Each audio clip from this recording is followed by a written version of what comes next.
उन्हाळा सुरू होताच मातीचा माठ हा घराघरातला स्वाभाविक दृश्याचा भाग होतो। नैसर्गिकरित्या थंड पाणी देणारा हा माठ केवळ शरीराला शीतलता देत नाही, तर वास्तुशास्त्राच्या दृष्टिकोनातूनही त्याच्या घरात विशेष प्रभाव आणत असतो। उन्हाळ्याच्या दिवसात माठातील थंड पाणी शरीरासाठी फायदेशीर तर आहेच, पण तो योग्य ठिकाणी ठेवला तर घरात सौख्य, शांती आणि समृद्धी देखील आणतो।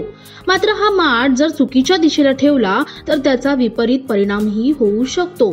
घरात नकारात्मक ऊर्जा निर्माण होऊ शकते, मानसिक अस्वस्थता जाणवू शकते आणि कधी कधी आर्थिक अडचणीही जाणवू शकतात, असं वास्तुशास्त्रात सांगण्यात आलंय। चला तर मग पाहूयात पाण्याचा माठ ठेवण्याची योग्य दिशा कोणती। वास्तुशास्त्रानुसार मातीचा माठ भरण्यासाठी उत्तर पूर्व किंवा उत्तर दिशा चांगली मानली जाते। याचं कारण म्हणजे याची दिशा जलेचे देवता वरुण देवाची आहे।